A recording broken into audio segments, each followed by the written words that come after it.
ఓం నమో శ్రీ లక్ష్మీ వెంకటేశ్వరాయ శ్రీ మహాగణాధిపతియే నమః.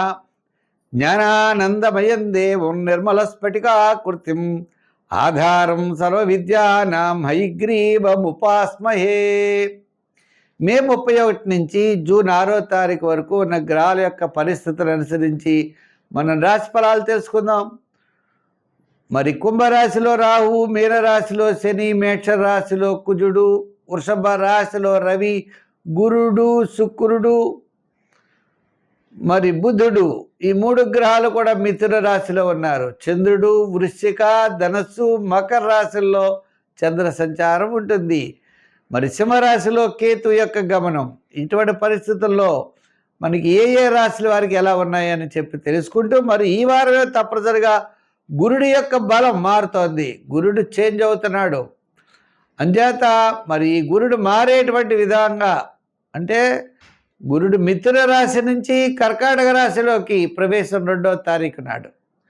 అంచేత తప్పనిసరిగా మరి ఈ రాశి వారు ఏం చేయాలి, ఎలా చేయాలి, ఏ రాశుల వారికి ఎటువంటి ఫలితాలు ఉంటాయనేటువంటి విషయం తెలుసుకుంటూ,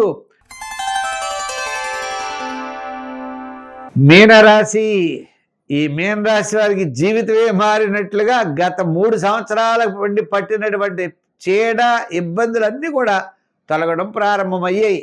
గురుడు పంచమ స్థాన సంచారంలో మారాడు. అంటే చతుర్థం నుండి పంచమంలో గురుడు రావడం ద్వారా కుటుంబ ఆర్థిక సంతానపరమైన విషయాలు డెవలప్మెంట్స్ ఖచ్చితంగా ఉంటాయి. గతంలో ఉన్నటువంటి చికాకులు తగ్గుతాయి, ఆరోగ్యం మెరుగవుతుంది, ఆర్థిక పరిస్థితులు బాగుంటాయి, కుటుంబ ఆర్థిక సంతానపరమైన వ్యవహారాలు కాస్త ప్రోత్సాహకరంగా ఉంటాయి. శని జన్మంలో ఉన్నప్పటికీ శని చేసే పని శని చేసిన గురుబలం రావడం ద్వారా మీరు సేఫ్ జోన్లో ఉంటారు. అంటే మీకు ప్రమాద స్థితులు తగ్గుతాయి, ప్రమాదం కానీ ఇబ్బందులు కానీ ఉండవు. అంటే శారీరక శ్రమ, రూపాయికి రూపాయిన్నర ఖర్చు అవ్వడం, ఇవన్నీ మామూలే శని ప్రభావం వల్ల. అయితే పబ్లిక్ రిలేషన్, మీరు ఖర్చు పెట్టే రూపాయికి ఇటుపైన వాల్యూ కనపడుతుంది. అంటే బంధుమిత్రుల్లో గౌరవం పెరుగుతుంది, మీకు రావాల్సిన బకాయిలు వస్తాయి. అలాగే మీరు చేయవలసినటువంటి వివాహాది శుభ ప్రయత్నాలు ముందుకు పెడతారు. గృహ నిర్మాణాది ప్రయత్నాల్లో అనుకూలత. ఈ వారం చూస్తే వార ప్రారంభంలో సామాన్యం, వారం మధ్యలో పర్వాలేదు, వారాంతం కూడా కొంత అనుకూలమైన వాతావరణం కనపడుతోంది.